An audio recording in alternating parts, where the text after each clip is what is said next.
വേട്ടക്കാർ അധ്യായം 25. ശ്വാസം മുട്ടി സുശീല പിടഞ്ഞു.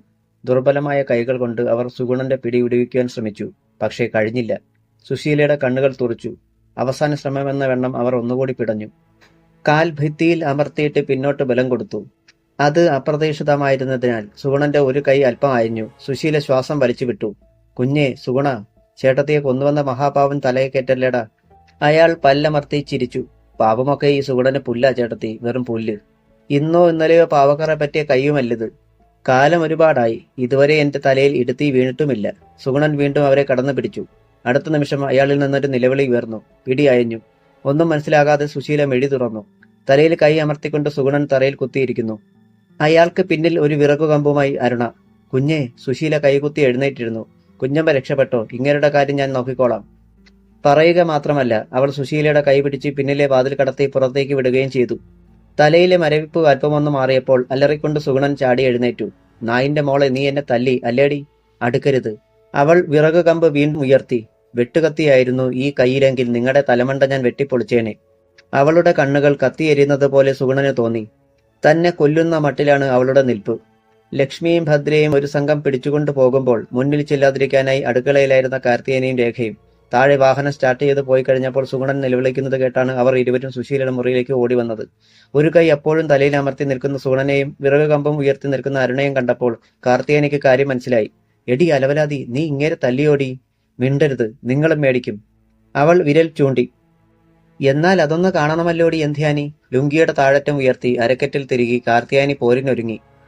തല്ലിക്കോടി എന്നെ ഒന്ന് പറഞ്ഞു നിർത്തിയില്ല. അരുണ വിറക് കമ്പ് വീശിയടിച്ചു. വാരിയെല്ലുകൾക്കാണ് അടികൊണ്ടത്. അയ്യോ, കാർത്തിയാനി നിലവിളിച്ചു. ഇവളെന്നെ കൊന്നേ മോളെ. രേഖേ, ഇത് ഞാനെ പിടിച്ചോണ്ട് പോരടി, ഈ ഭദ്രകാളിക്ക് ഭ്രാന്ത. അവർ തിരിഞ്ഞോടി. രേഖ സുഗുണനെയും പിടിച്ചു വലിച്ചുകൊണ്ട് അപ്പുറത്തെ മുറിയിലേക്ക് ഓടി. പിന്നെ വാതിൽ വലിച്ചടച്ചു. അരുണ സ്വയം അഭിനന്ദിക്കുന്ന മട്ടിൽ ഒന്ന് ചിരിച്ചു. ഇത്തരം രണ്ടടികൾ വർഷങ്ങൾക്ക് മുൻപേ കൊടുക്കേണ്ടതായിരുന്നു. അങ്ങനെ ചെയ്തിരുന്നെങ്കിൽ പൊടുന്നനെ അവൾ ലക്ഷ്മിയെയും ഭദ്രയെയും കുറിച്ചോർത്തു. അവരെ രക്ഷിക്കണം. ഇന്ദ്രേട്ടൻ എവിടെയെന്ന് അറിഞ്ഞേ പറ്റൂ. അവൾ വിറക് കമ്പുമായി റോഡിലേക്ക് ഓടി. ഈ നേരത്ത് ചാക്കന്റെ വീട്ടിൽ ചർച്ച അവസാന ഘട്ടത്തോടടുത്തിരുന്നു. ഇന്ദ്രൻ പറഞ്ഞു നിർത്തുകയായിരുന്നു. നാളെ മുതൽ നമ്മുടെ അധ്വാനത്തിന്റെ ഫലം, അത് ഇഞ്ചിയോ കുരുമുളകോ കാപ്പിയോ അടക്കയോ എന്തുമാകട്ടെ, ചന്തയിൽ കിട്ടുന്ന വിലയ്ക്ക് മാത്രമേ വിൽക്കാവൂ. അത് ആർക്കായാലും. മനസ്സിലായോ? ആയി. അവർ ഏറ്റുപറഞ്ഞു. ഇനി ആ വിലയ്ക്ക് ആരും വാങ്ങാൻ തയ്യാറായില്ലെങ്കിൽ അടുത്ത പടി എന്ത് വേണമെന്ന് കൂട്ടായി തീരുമാനിക്കാം നമുക്ക്. എന്താ? മതി, അത് മതി. ആർക്കും എതിർപ്പില്ലായിരുന്നു. അപ്പോഴാണ് ടെലിഫോൺ ബൂത്ത് നടത്തുന്ന വെളുക്കൻ വടികുത്തി മുന്നോട്ട് വന്നത്. നമുക്കൊരത്യാവശ്യം വന്നാൽ നേതാവിനെ വിവരമറിയിക്കേണ്ടേ? അതിന് എന്റെ ഒരു സമ്മാനം ഇതാ. അവൻ ഒരു മൊബൈൽ ഫോൺ എടുത്ത് ഇന്ദ്രന് നീട്ടി. കുറച്ച് പഴയതാ, എന്നാലും ഉപയോഗിക്കാം. അത് വേണ്ട, അവൻ മടിച്ചു. വേണം, ഇത് അത്യാവശ്യമാ. ജംബുവും കൂക്കറും പ്രോത്സാഹിപ്പിച്ചു. ഇന്ദ്രൻ അകലെ എവിടെയെങ്കിലും ആണെങ്കിൽ ഞങ്ങൾക്ക് വിവരമറിയിക്കേണ്ടേ? വെളുക്ക, നീ എങ്ങോട്ട് കൊടുക്കടാ? മറ്റുള്ളവർ നിർബന്ധിച്ചു. അങ്ങനെ ഇന്ദ്രൻ അത് വാങ്ങി. വെളുക്ക, ഇതിന്റെ നമ്പർ എത്രയാന്ന് ഒന്നുറക്കെ പറഞ്ഞേ, ഞങ്ങളൊന്ന് കുറിച്ചു വെക്കട്ടെ, ചാക്കൻ പറഞ്ഞു. വെളുക്കൻ നമ്പർ പറഞ്ഞു തുടങ്ങി. 9895056996. കുറെ പേർ ആ നമ്പർ കുറിച്ചെടുത്തു. നമ്മുടെ സൈന്യാധിപന്റെ നമ്പരായത്. ചാക്കോ അഭിമാനത്തോടെ ആ നമ്പറിലേക്ക് നോക്കി. നമുക്കൊരാവശ്യം വന്നാൽ ഈ നമ്പറിൽ വിളിച്ചാൽ മതി. നമ്മുടെ രക്ഷകൻ പറന്നെത്തും. സന്തോഷം കൊണ്ട് ആ വൃദ്ധന്റെ കണ്ണുകളിൽ നനവുണ്ടായി. എങ്കിലിനി ഞാനങ്ങോട്ട് പോകുക. യാത്ര പറഞ്ഞു നടക്കാൻ ഭാവിക്കുകയായിരുന്നു ഇന്ദ്രൻ. പെട്ടെന്നാണ് അരുണ അവിടേക്ക് ഓടി വന്നത്. ഇന്ദ്രേട്ടാ. എന്താ അരുണേ? അവന് അപകടം മണത്തു.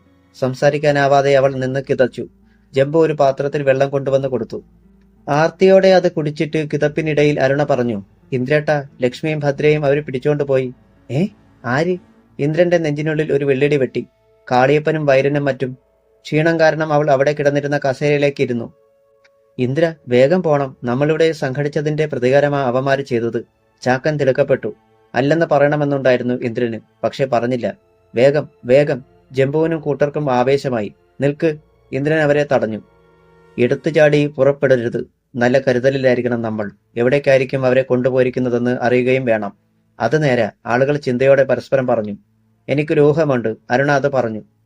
തോട്ടത്തിലോ കോട്ടേഴ്സിലോ മുള്ളംകൊല്ലി കൊട്ടാരത്തിലോ കൊണ്ടുപോകാൻ ഇടയില്ല. പിന്നെയുള്ളത് മറ്റൊരു സ്ഥലമാണ്. ഏവരും ഉദ്യോഗത്തോടെ അവളെ നോക്കി നിന്നു. താനിത്തെരുവും കഴിഞ്ഞ് ഏക്കറുകളോളം മുളന്തോട്ടം മാത്രമുള്ള ഒരു സ്ഥലമുണ്ടല്ലോ, പഞ്ചായത്ത് വക. അതിനകത്ത് ഇത്താപ്പ് മുതലാളിക്ക് ഒരു രഹസ്യ കേന്ദ്രമുണ്ട്. ഇന്ദ്രൻ അവളെ സൂക്ഷിച്ചൊന്ന് നോക്കി. നിനക്കിത് എങ്ങനെ അറിയാം എന്ന് ചോദിക്കാൻ നാവ് വളച്ചതുമാണ്. പക്ഷേ വേണ്ടെന്ന് വെച്ചു. എങ്കിൽ അങ്ങോട്ട് തന്നെ പോകാം. ചാക്കോയും തയ്യാറായി. പെട്ടെന്നാണ് മുറ്റത്തിന് താഴെയുള്ള വാഴച്ചുവട്ടിൽ ഒരു ചലനം കണ്ടത്. ആരാടാ അത് എന്ന് ചോദിച്ചുകൊണ്ട് ജംബു അങ്ങോട്ട് പാഞ്ഞു. എല്ലാവരും അവിടേക്ക് വെട്ടിത്തിരിഞ്ഞു. ചാക്ക ടോർച്ച് തെളിഞ്ഞു. ഒരാളെയും വലിച്ചിഴച്ചുകൊണ്ട് ജംബു അങ്ങോട്ട് കയറി വന്നു. വാസു. മറ്റുള്ളവർ പിറുപിറുത്തു. വാറ്റ് വാസു. ഒട്ടും ആരോഗ്യമില്ലാത്ത 40-കാരൻ. കയ്യിൽ ഒരു മൊബൈൽ ഫോൺ. ചാക്കൻ നെറ്റി ചുളിച്ചു. പിന്നെ കൈവീശി കരണത്തുനിന്ന് പൊട്ടിച്ചു. ഇവിടത്തെ വിവരങ്ങൾ നീ ആരെയാടാ അറിയിച്ചുകൊണ്ടിരുന്നത്? വാസു നിന്ന് വിറച്ചു.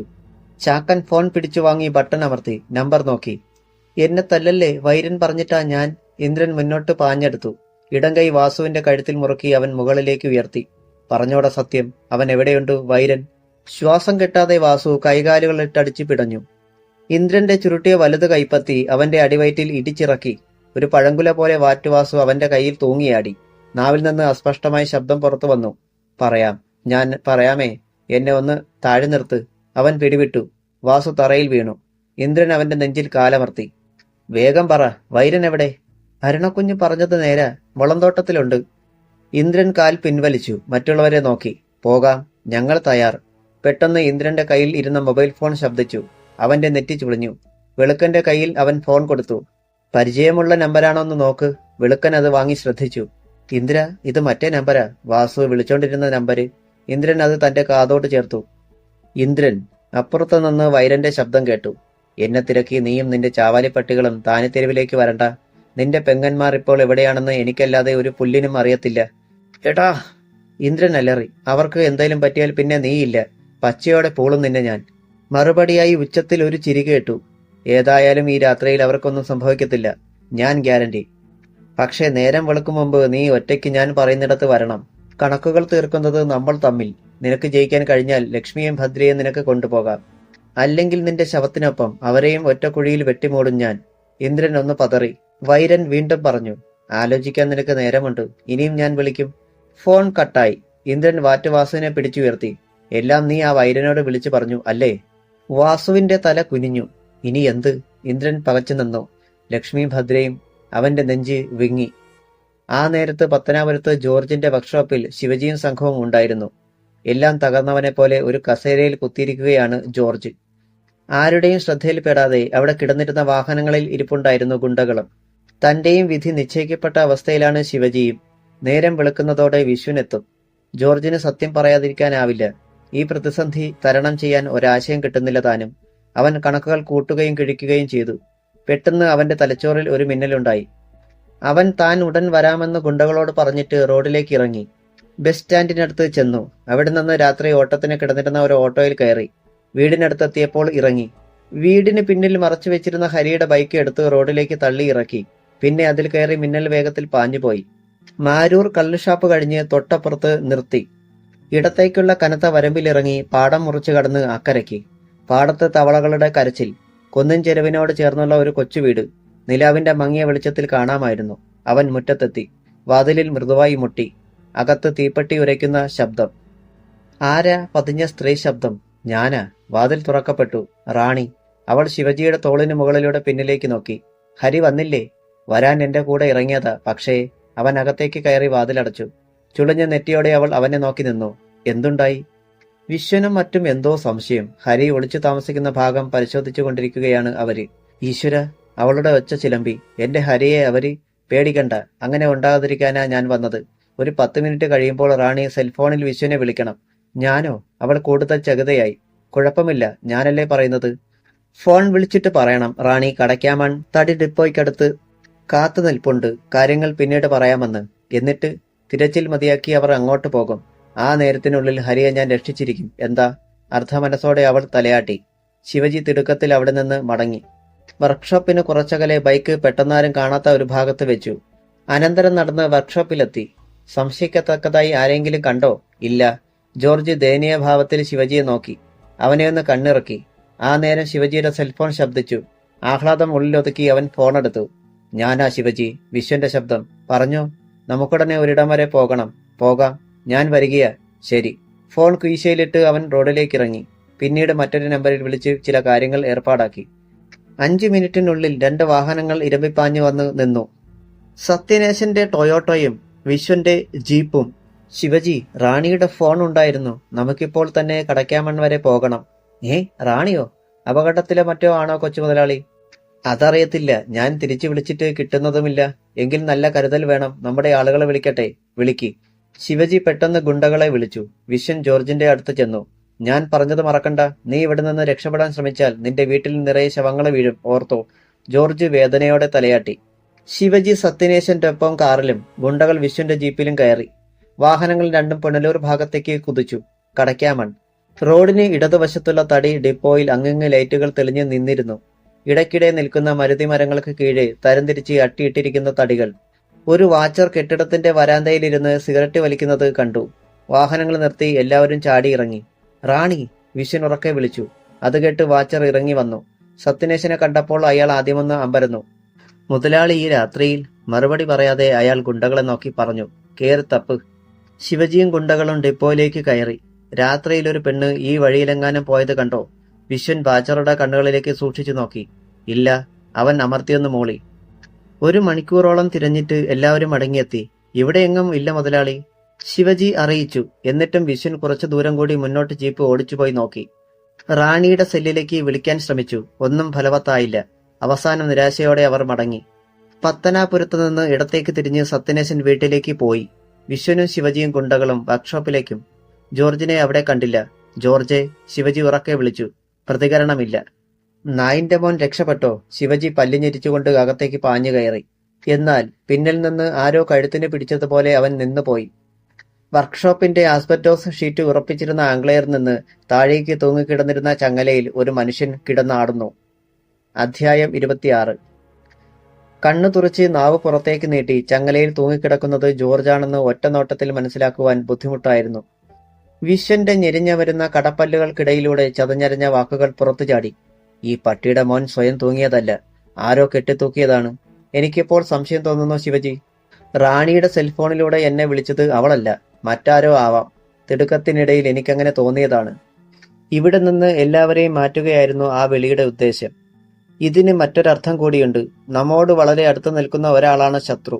നമ്മുടെ ഓരോ നീക്കവും അവൻ അറിയുന്നുണ്ട്. ശിവജി മിടയിറക്കിയതല്ലാതെ മറുപടിയൊന്നും പറഞ്ഞില്ല. പൊടുന്നനെ എന്തോ ഓർത്തതുപോലെ വിശ്വൻ വർക്ക്ഷോപ്പിന് പിന്നിലേക്ക് കുതിച്ചു. വാഴത്തോട്ടമായിരുന്നു അവിടെ. അവയ്ക്കിടയിൽ ഉദ്ദേശം 10-15 മീറ്റർ നീളത്തിൽ 5-6 മീറ്റർ വീതിയിൽ 1 മീറ്ററോളം താഴ്ചയിൽ ശൂന്യമായൊരു കുഴി ആ വെളിച്ചത്തിൽ കണ്ടു.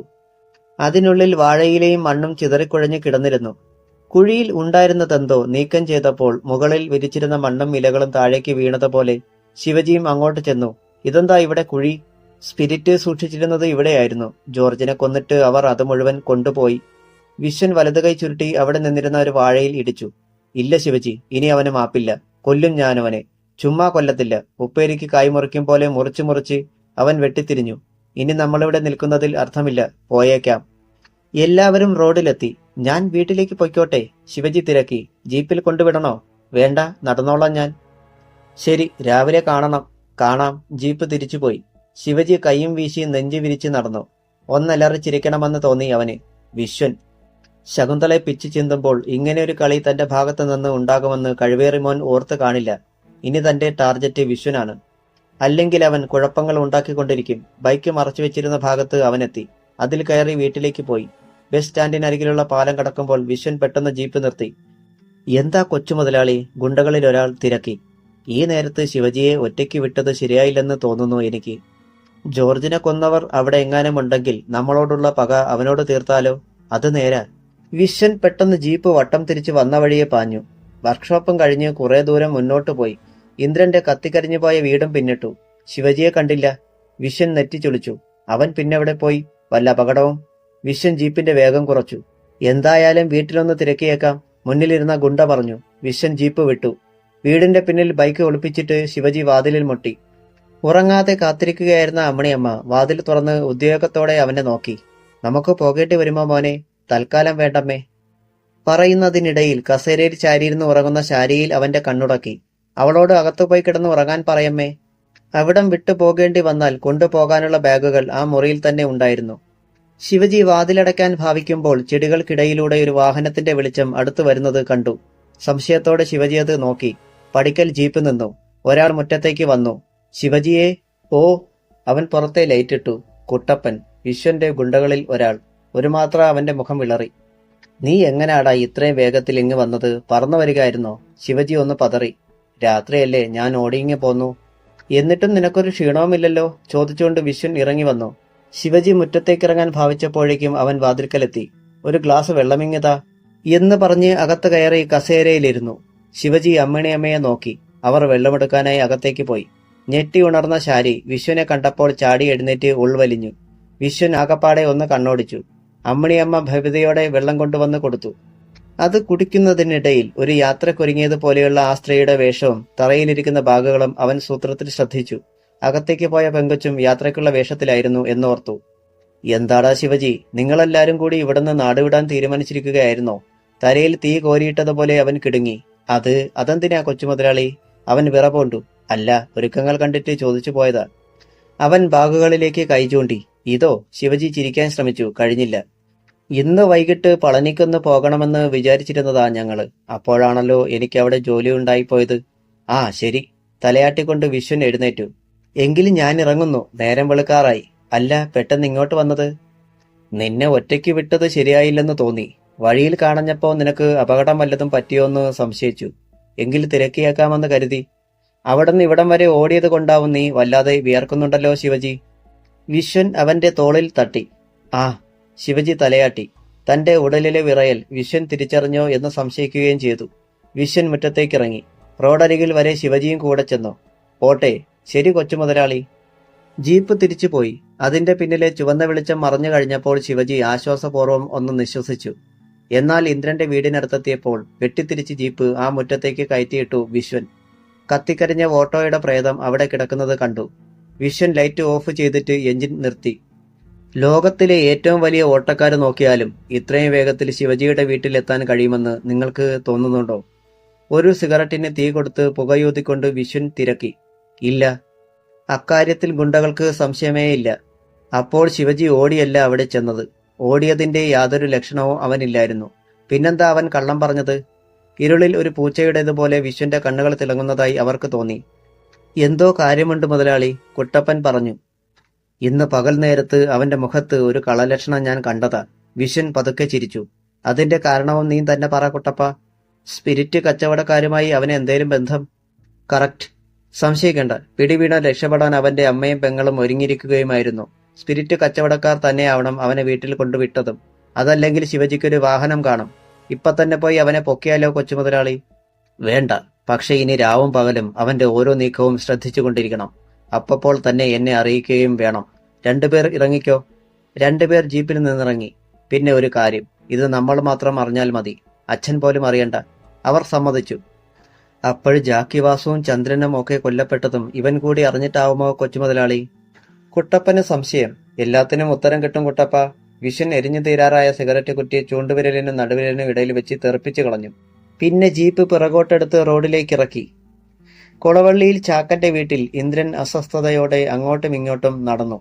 വൈരൻ പറഞ്ഞത്രയും നേരം കാത്തിരിക്കാനുള്ള ക്ഷമയൊന്നും തോന്നിയില്ല അവന്. അതിനിടയിൽ അവർ ലക്ഷ്മിയും ഭദ്രയും ഓർത്തപ്പോൾ തന്നെ അടിമുടി കിടുങ്ങിപ്പോയി. ഓടിയെത്തിയതിന്റെ ക്ഷീണം തീർന്നപ്പോൾ അരുണ എഴുന്നേറ്റു. ഞാൻ വീട്ടിലേക്ക് ചെല്ലട്ടെ ഏട്ടാ? ഒറ്റയ്ക്കോ? അതൊന്നും സാരമില്ല. അവൾ മടങ്ങി. അവിടെ കൂടിയവരിൽ ആരും തന്നെ ഇതുവരെ മടങ്ങിപ്പോയിട്ടില്ല. എന്തിനും ഒരുങ്ങിത്തന്നെ നിൽക്കുകയാണ്. ഇതിനിടെ ചാരപ്പണി നടത്തിക്കൊണ്ടിരിക്കുകയായിരുന്ന വാറ്റുവാസുവിനെ ജംബുവും കൂക്കറും ചേർന്ന് ഒരു തൂണിൽ പിടിച്ചു കെട്ടി. എന്നെ അങ്ങ് വിടിനടാ പിള്ളേരെ. ഞാനിനി നിങ്ങൾക്ക് യാതൊരു ദ്രോഹവും ചെയ്യത്തില്ല, സത്യം. വാസു കേണു. അത് വേണ്ടെന്നേ. താൻ ഏതായാലും ഇവിടെ ഇങ്ങനെ നിൽക്ക്. ഇന്ദ്രന്റെ പെങ്ങന്മാരെ തിരിച്ചു കിട്ടിയിട്ട് തന്റെ കാര്യം ചിന്തിക്കാം. ജംബു അയാളുടെ താടിക്ക് ഒന്ന് തട്ടി. എന്നെ ഒന്നും ചെയ്യരുത്. അതും ചിന്തിക്കേണ്ട കാര്യമാ. അവർ പിന്തിരിഞ്ഞു.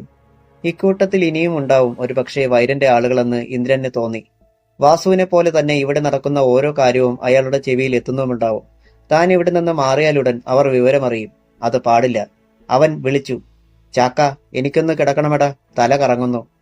വാ, എന്നാൽ അകത്ത് കിടക്കാം. ഇന്ദ്രനെയും കൂട്ടി അവൻ അകത്തെത്തി. ഇന്ദ്രൻ ചാക്കന്റെ കൈ പിടിച്ചു. എനിക്ക് കിടക്കണ്ട. ഞാൻ ഇതിനുള്ളിൽ തന്നെ ഉണ്ടെന്ന് കരുതിക്കോട്ടെ മറ്റുള്ളവർ. അതിനുവേണ്ടി ഇങ്ങനെ ഒരടവ് എടുത്തതാ. ചാക്കൻ അമ്പരപ്പിൽ അവനെ നോക്കി. ഞാൻ ഇപ്പോൾ തന്നെ പുറപ്പെടുക. എന്തെങ്കിലും അത്യാവശ്യം വന്നാൽ വാസുവിന്റെ ഫോൺ വാങ്ങി എന്നെ വിളിക്കണം. എനിക്ക് ആവശ്യം വന്നാലും ഞാൻ ആ ഫോണിലേക്കാവും വിളിക്കുക. അതുകൊണ്ട് ഇപ്പോൾ തന്നെ ആ ഫോൺ വാങ്ങി നീ വെച്ചോ. ചാക്കൻ തലയാട്ടി. അപ്പോൾ എല്ലാം പറഞ്ഞതുപോലെ ഇന്ദ്രൻ പിന്നിലെ വാതിൽ തുറന്ന് പുറത്തിറങ്ങി. മറ്റാരുടെയും കണ്ണിൽപ്പെടാതെ റോഡിലെത്തുകയും ചെയ്തു. അവിടെ സീതാ മൗണ്ടിൽ കിടന്ന് ഓടുന്ന ഒരു ഓട്ടോയും ഉണ്ടായിരുന്നു. ഇതിൽ വന്നയാളെ ഇപ്പോഴേ വിടത്തില്ല അവിടുന്ന്, അതുകൊണ്ട് നമുക്ക് ഒരു ഓട്ടം പോയി വരാം, അവൻ ഡ്രൈവറോട് പറഞ്ഞു. പെട്ടെന്ന് വരാമെന്നാ വാസുവണ്ണൻ പറഞ്ഞത്. ഡ്രൈവർ അർത്ഥശങ്കയോട് അറിയിച്ചു. വരത്തില്ല, നീ വണ്ടി വിട്ടോ. ഒന്ന് സംശയിച്ചിട്ട് ഡ്രൈവർ ഓട്ടോ സ്റ്റാർട്ട് ചെയ്തു. താനി തെരുവിനപ്പുറം മുളങ്കാട് നിറഞ്ഞ പഞ്ചായത്ത് സ്ഥലം. കുറേയേറെ അകത്തേക്ക് പോയി കഴിഞ്ഞപ്പോൾ അവിടെ മുള കൊണ്ട് മാത്രം ഉണ്ടാക്കിയ ഒരു വീട് കാണാം. എന്നാൽ പുറത്തുനിന്ന് നോക്കിയാൽ അത്തരൊരു കേന്ദ്രം അതിനുള്ളിൽ ഉണ്ടെന്ന് ആർക്കും പറയാനാവില്ല. അതിനുള്ളിൽ ഏതാനും മെഴുകുതിരികളുടെ വെളിച്ചം നിറഞ്ഞു നിന്നിരുന്നു. ചുറ്റും ഗുണ്ടകൾ കാവൽ നിൽക്കുന്ന ആ വീടിനുള്ളിൽ കൈകൾ പിന്നിലേക്ക് കെട്ടിയ നിലയിലും വായ്ക്ക് മുകളിൽ തുണി കെട്ടിയ നിലയിലും മുളഭിത്തിയിൽ ചാരിയിരിക്കുകയായിരുന്നു ലക്ഷ്മി ഭദ്രയും. തലമുടി അഴിഞ്ഞുലഞ്ഞു കിടക്കുകയാണ്. ഒരു കുപ്പി വാറ്റ് ചാരായം എടുത്ത് വായിലേക്ക് കുറെ കമിഴ്ത്തിയിട്ട് കങ്കാണി കാളിയപ്പൻ അത് വൈരന് നീട്ടി. കുടിക്ക് വൈര, അയാൾ ചിരിച്ചു. എനിക്കാണെങ്കിൽ ഇളം കോഴികളുടെ ഇറച്ചി കണ്ടിട്ട് നിൽക്കാൻ പറ്റുന്നില്ല. അയാൾ ലക്ഷ്മിയും ഭദ്രയും മാറി മാറി നോക്കി. മുതലാളി വന്ന് ഒന്ന് തൊട്ടനുഗ്രഹിച്ചിരുന്നെങ്കിൽ നമുക്ക് വെള്ളം കൂടി തുടങ്ങായിരുന്നു. ഭദ്രയുടെ കണ്ണുകൾ കത്തി. സംസാരിക്കാൻ കഴിയുമായിരുന്നെങ്കിൽ അവൾ മുഖത്തടിക്കുന്ന മറുപടി കൊടുത്തേനെ. കാളിയപ്പൻ പറഞ്ഞു നിർത്തിയപ്പോൾ വൈരന്റെ ഫോൺ ശബ്ദിച്ചു. മുതലാളിയാ? ഫോണിലേക്ക് നോക്കിയിട്ട് ആഹ്ലാദത്തോടെ വൈരൻ അത് കാതോട് ചേർത്തു. പറഞ്ഞോ മുതലാളി. അവിടെ കുഴപ്പമൊന്നുമില്ലല്ലോ? ഇല്ലില്ല. ഇന്ദ്രനെ ചാക്കന്റെ വീട്ടിൽ തടഞ്ഞു നിർത്തേക്കുവാ ഞാൻ. പെങ്ങന്മാരെ കേടുപറ്റാതെ വേണമെങ്കിൽ അനങ്ങാതെ അവിടെ നിന്നോണമെന്നാ പറഞ്ഞേക്കുന്നേ. എന്നാലും ശ്രദ്ധിക്കണം വൈര. അവിടുന്ന് അവൻ അനങ്ങിയാൽ വിവരമറിയിക്കാൻ ആളുണ്ട് നമുക്ക്. പാവം, എന്റെ മുന്നറിയിപ്പ് കിട്ടിക്കഴിഞ്ഞപ്പോൾ തലകറങ്ങി ചാക്കന്റെ പുരയ്ക്കകത്ത് കിടപ്പുണ്ട്. വൈരൻ ചിരിച്ചു. എങ്കിലും ഞാനുടനെ പുറപ്പെടും. ശരി മുതലാളി. ഫോൺ പോക്കറ്റിലിട്ട് ആഹ്ലാദത്തോടെ വൈരൻ കാളിയപ്പനെ നോക്കി. മുതലാളി വരും. എല്ലാവരുടെയും പൂജ കഴിയുമ്പോൾ നമ്മൾ അവനെ ഒറ്റയ്ക്ക് ഇവിടേക്ക് വരുത്തും, ഇന്ദ്രനെ. പെങ്ങന്മാരുടെ ശവങ്ങള് അവന്റെ മുന്നിലേക്ക് വലിച്ചെറിയാൻ. അത് കേട്ട് ലക്ഷ്മിയും ഭദ്രയും നടുങ്ങി വിറച്ചു. തങ്ങളുടെ ജീവിതം അവസാനിക്കാൻ പോകുന്നു. പേടിക്കേണ്ട പിള്ളേരെ. കാളിയപ്പൻ അവരുടെ അടുത്തേക്ക് ചെന്ന് തറയിൽ കുത്തിയിരുന്നു. ഈ ലോകത്തൊരു പെണ്ണ് അനുഭവിക്കേണ്ടതൊക്കെ അനുഭവിപ്പിച്ചിട്ട് നിങ്ങളെ പരലോകത്തേക്ക് അയക്കൂ. മഞ്ഞപ്പല്ലുകൾ കാട്ടിയുള്ള അയാളുടെ വൃത്തികെട്ട ചിരി കണ്ടപ്പോൾ ഭദ്രയ്ക്ക് അരിശമിരമ്പി. അവൾ കാലുയർത്തി ഒരു ചവിട്ട് കൊടുത്തു കാളിയപ്പന്റെ നെഞ്ചിൽ. അത് അപ്രതീക്ഷിതമായിരുന്നതിനാൽ പിന്നിലേക്ക് മലർന്നു വീണുപോയി അയാൾ. എടി പട്ടിച്ചി! കാളിയപ്പൻ ചാടി എഴുന്നേറ്റു.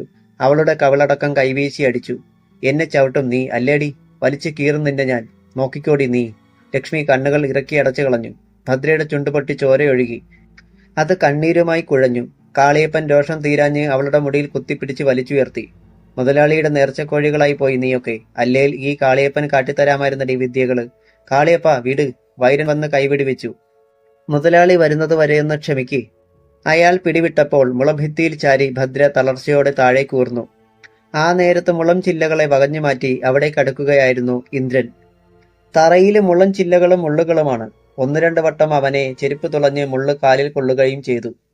ഇരുട്ടിന്റെ ഭയാനകന്മാരായ രാക്ഷസന്മാരെ പോലെ കൂറ്റൻ മുളങ്കൂട്ടങ്ങൾ. നേരായ വഴി ഏതെന്നറിയില്ല. ചില്ലകൾ കൊണ്ട് അവന്റെ ശരീരം വേദനിച്ചു. കുറെ കൂടി മുന്നോട്ടടുത്തപ്പോൾ മുളം ഭിത്തിക്കിടയിലൂടെ പുറത്തേക്ക് വരുന്ന പ്രകാശത്തിന്റെ ചീളുകൾ കണ്ടു. ഇന്ദ്രന്റെ നെഞ്ചിടിപ്പേറി. അവിടെ ആളുകളുണ്ട്. ആ വീടിന് പുറത്ത് ഒരു ചുവന്ന പൊട്ട് തെളിഞ്ഞു. ആരോ അവിടെ നിന്ന് പുക വലിക്കുകയാണ്. വീടിന് പുറത്ത് ആളുണ്ട്. ഇന്ദ്രൻ കൂടുതൽ ജാഗരൂകനായി. ശബ്ദം കേൾപ്പിക്കാതെ അവൻ മുന്നോട്ടെടുത്തു. അകത്തുനിന്ന് വരുന്ന പ്രകാശത്തിന്റെ ചീളുകൾക്കിടയിൽ പുറത്ത് കാവൽ നിൽക്കുന്നവരുടെ നിഴലുകൾ കാണപ്പെട്ടു. വീടിന് ചുറ്റും നടന്ന് അവൻ എണ്ണി നോക്കി. 5 പേർ. അവൻ എന്തെടുക്കുകയാണെന്നൊന്ന് തിരക്കിയേക്കാം പറഞ്ഞുകൊണ്ട് വൈരൻ ഇന്ദ്രന്റെ സെൽഫോൺ നമ്പറിൽ കുത്തി. അടുത്ത നിമിഷം ഇന്ദ്രന്റെ പോക്കറ്റിൽ കിടന്ന ഫോൺ ശബ്ദിച്ചു. കിടുങ്ങിപ്പോയി ഇന്ദ്രൻ.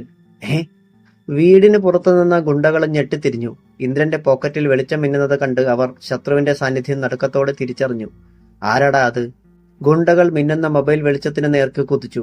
പിടിക്കപ്പെട്ടിരിക്കുന്നു. ഇന്ദ്രൻ പെട്ടെന്ന് ഫോൺ കയ്യിലെടുത്ത് ഓഫ് ചെയ്തു.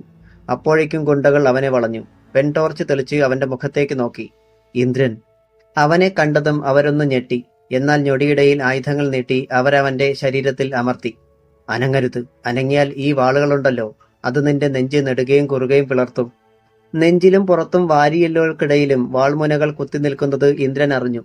ശ്വാസം പോലും നിയന്ത്രിച്ചില്ലെങ്കിൽ തോലു പിളർത്തി അവ തുളഞ്ഞിറങ്ങും. ഇന്ദ്രൻ അനങ്ങാതെ നിന്നു. നടക്ക്. ആ നിലയിൽ തന്നെ അവർ അവനെ വീടിന് നേർക്ക് നടത്തി. ഫോൺ കട്ടായപ്പോൾ വൈരൻ വീണ്ടും ഇന്ദ്രനെ വിളിക്കാനുള്ള ശ്രമത്തിലായിരുന്നു. പുറത്ത് ബഹളം കേട്ട് കങ്കാണി കാളിയപ്പന് കണ്ണുകൊണ്ടൊരു അടയാളം നൽകിയിട്ട് അയാൾ തിരിഞ്ഞ് വാതിൽ തുറന്നു. വാൾമുനയിൽ നിർത്തി അവിടേക്ക് കൊണ്ടുവന്ന ഇന്ദ്രനെ കണ്ട് അയാൾ കൺമിഴിച്ചു. നായേ, ഞാൻ പറഞ്ഞത് കേൾക്കാതെ നീ ഇങ്ങോട്ട് വിരുന്നു വന്നോ? വൈരൻ കൈ ചുരുട്ടി അവന്റെ മുഖത്ത് ഒറ്റയിടി. ഇന്ദ്രന്റെ തല മാത്രം ഒന്ന് കുലുങ്ങി. അടുത്ത ക്ഷണം മൂക്കിൽ നിന്ന് ചോര ഒഴുകി ചുണ്ടിലേക്ക് വീണു. അവന്റെ കൈകൾ പിന്നിലേക്കാക്കി ഗുണ്ടകൾ വരിഞ്ഞുകെട്ടി മുന്നോട്ട് തള്ളി. കാളിയപ്പന്റെ കാൽക്കീഴിൽ ഇന്ദ്രൻ മുഖമടിച്ച് കമിഴ്ന്നു വീണു. അധ്യായം 27. കാളിയപ്പന്റെ പല്ലുകൾ ഞെരിഞ്ഞമർന്നു. ക്രൂരമായ ഒരട്ടഹാസത്തോടെ അയാൾ ഇന്ദ്രന്റെ പുറത്ത് കാൽ ചവിട്ടി അമർത്തി. വരുത്തൻ നായേ, എന്താടാ നീ കരുതിയത്? കൊള്ളവള്ളിയുടെ രാജാവാകാമെന്നോ? കൂടെ നിൽക്കുമെന്ന് കരുതിയ പട്ടികളൊക്കെ പേടിച്ചോടുന്ന നാട്ടിൽ പുല്ലുപോലും മുടക്കത്തില്ല. നിനക്കറിയാമോ? ഇനി അഥവാ അങ്ങനെ ഒരുത്തൻ നേതാവാകാൻ ശ്രമിച്ചാൽ അവനെയൊന്നും വാഴിക്കത്തില്ലടാ ഞങ്ങള്. വായ്ക്കരി പോലും ഇടാതെ വെട്ടിമൂടും. അതാ ഞങ്ങളുടെ പാരമ്പര്യം. ഇന്ദ്രൻ വളരെ ബുദ്ധിമുട്ടി തല തിരിച്ചു. കണ്ടോടാ നിന്റെ പെങ്ങന്മാരെ. ചാരായം കുടിക്കുമ്പോൾ ഞങ്ങൾക്ക് തൊട്ടുകൂട്ടാൻ കൊണ്ടുവന്നതാ ഇവളുമാരെ. നിനക്ക് കണ്ണു നിറച്ച് കാണാം. ഇച്ചിരി ഒന്ന് കഴിഞ്ഞോട്ടെ. അത് പറഞ്ഞത് വൈരനാണ്. മെഴുകുതിരികളുടെ വെളിച്ചത്തിൽ വൈരന്റെ ഭീമാകാരം പോണ്ട നിഴൽ ഇന്ദ്രന്റെ ശരീരത്തിൽ വീണു. എന്നെ ഒന്ന് അഴിച്ചു വിട്ടിട്ട് വിളിച്ചു കൂവടാ, എങ്കിൽ നീയൊക്കെ ആണുങ്ങളാണെന്ന് ഞാൻ പറയും. ഇന്ദ്രൻ പല്ലമർത്തി പറഞ്ഞു. വായി തുറന്ന് ഒന്ന് നിലവിളിക്കാൻ പോലും കഴിയാതെ ഭദ്രയും ലക്ഷ്മിയും സങ്കടത്തോടെ ഏട്ടനെ നോക്കിയിരുന്നു.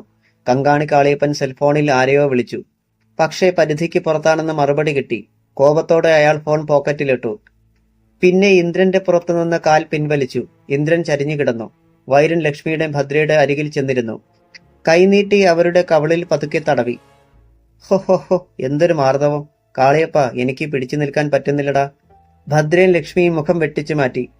വൈര, നീ തൊട്ടത് ഇന്ദ്രന്റെ പെങ്ങന്മാരെയാ, അത് മറക്കണ്ട. ഈ നിമിഷം മുതൽ നിന്റെ വലതു കൈ എനിക്ക് അവകാശപ്പെട്ടതാ. അത് സൗകര്യമായി ഒരു ദിവസം ഞാനിങ്ങെടുക്കും, സത്യം. ഇന്ദ്രൻ അലറിക്കൊണ്ട് എഴുന്നേൽക്കാൻ ഭാവിച്ചു. എന്നാൽ കാളിയപ്പൻ വീണ്ടും അവനെ ചവിട്ടി വീഴ്ത്തി. ഒന്ന് തൊട്ടപ്പോ ഇങ്ങനാണേൽ ഇനിയുള്ള പരിപാടിയിൽ കാണുമ്പോഴോടാ, പറഞ്ഞിട്ട് കാളിയപ്പൻ വൈരന്റെ നേരെ തിരിഞ്ഞു. വൈര, മാനിന്റെ ഇറച്ചി വെന്തു തുടങ്ങുമ്പോഴേ നല്ല മണം വരും. അപ്പോൾ നാക്കേൽ വെള്ളമൂറും എന്ന് വെച്ച് ആരേലും കൈയിട്ട് വാരുമോടാ? വേകുന്നതുവരെ കാത്തിരിക്കി, നീ ക്ഷമയോടെ. ഉപ്പ് നോക്കാനുള്ള ആള് ഇപ്പോഴിങ്ങെത്തും, അതൊന്ന് കഴിഞ്ഞോട്ടെ. വൈരൻ മഞ്ഞപ്പല്ലുകൾ കാട്ടി ഒന്ന് ചിരിച്ചു. ഒറ്റയ്ക്ക് ഇവിടേക്ക് വന്നത് അബദ്ധമായി പോയെന്ന് ഇപ്പോൾ ഇന്ദ്രന് തോന്നി. ആ ഫോൺ കോളാണ് തന്നെ പിടിക്കാൻ കാരണം. ലക്ഷ്മിയുടെയും ഭദ്രയുടെയും മുഖത്തേക്ക് നോക്കാനുള്ള കരുത്തില്ലാതെ അവൻ മുഖം തിരിച്ചു. സ്വന്തം പെങ്ങന്മാരെ പോലും രക്ഷിക്കാൻ കഴിയാത്ത താൻ എങ്ങനെ ഒരു ഗ്രാമത്തിന്റെ സൈന്യാധിപനാകും? ആത്മനിന്ദ കൊണ്ട് അവന്റെ മനസ്സ് വികലമായി. കാളിയപ്പൻ ഇടയ്ക്കിടെ വാച്ചു നോക്കി. പെട്ടെന്ന് അയാളുടെ ഫോൺ ശബ്ദിച്ചു. കാളിയപ്പന്റെ മുഖം തെളിഞ്ഞു. ഒരു സന്തോഷ വർത്തമാനം കൂടിയുണ്ട് മുതലാളി. അവനിങ്ങി വന്നു, ഇന്ദ്രൻ. അവനെയും ഞങ്ങളെ കെട്ടിയിട്ടേക്കുവാ. അപ്പുറത്തു നിന്നുള്ള മറുപടി കേട്ടപ്പോൾ കാളിയപ്പന്റെ നെറ്റി ചുളിഞ്ഞു. ശരി മുതലാളി. ഫോൺ പോക്കറ്റിലിട്ടിട്ട് കാളിയപ്പൻ തിരിഞ്ഞു. ഇവളുമാരെ അങ്ങ് കൊണ്ടു ചെല്ലാനാ മുതലാളി പറഞ്ഞത്. അപ്പഴി ഇവനെയോ? വൈരൻ നെറ്റി ചുളിച്ചു. തീർത്തേക്കാൻ. ഈശ്വര! ലക്ഷ്മിയും ഭദ്രയും നടുങ്ങി വിറച്ചു. ഇന്ദ്രനും കിടുങ്ങിപ്പോയി. ഒരു കൈയെങ്കിലും സ്വതന്ത്രമായിരുന്നെങ്കിൽ പ്രാണൻ പോകുന്നതിന് മുൻപ് ഒരുത്തനെയെങ്കിലും തീർക്കാമായിരുന്നു. ക്രൂരമായ ചിരിയോടെ വൈരൻ മുളങ്കാലുകൾക്കിടയിൽ തിരികെ വെച്ചിരുന്ന മടവാൾ വലിച്ചെടുത്തു. ചാകുന്നതിന് മുൻപ് നിനക്ക് 4 ഡയലോഗ് കാച്ചാനുള്ള നേരം തരണമെന്നുണ്ടായിരുന്നു. പക്ഷെ എന്ത് ചെയ്യാനാടാ? ഇനി നിന്റെ ഒരു നിലവിളി കാതു നിറച്ച് അതൊന്ന് കേൾക്കണം എനിക്ക്. വൈരൻ മടവാൾ ഉയർത്തി. ലക്ഷ്മിയും ഭദ്രയും കണ്ണുകൾ ഇറുക്കിയടച്ചു. വൈരന്റെ വാളിന്റെ പിടിയിൽ 2 കൈകളും മുറുകി. വാൾമുന ഇന്ദ്രന്റെ നെഞ്ചിന് ലംബമായി പിടിച്ചു. കാലുകൾ അവന്റെ ഇടുപ്പിന് 2 ഭാഗത്തും ഉറപ്പിച്ചു. എന്റെ നേരെ കൈ പൊക്കിയിട്ടുള്ളവന് ആയുസ് കുറവാ. എന്റെ ജാതകത്തിലും അത് പറഞ്ഞിട്ടുണ്ട് ഇന്ദ്ര. ഇന്ദ്രൻ ഉന്നം പിടിക്കുന്നത് പോലെ അയാളെ ഒന്ന് നോക്കി. അടുത്ത നിമിഷം ഇന്ദ്രന്റെ കാൽപാദങ്ങൾ മിന്നൽ പോലെ മേലേക്കുയർന്നു.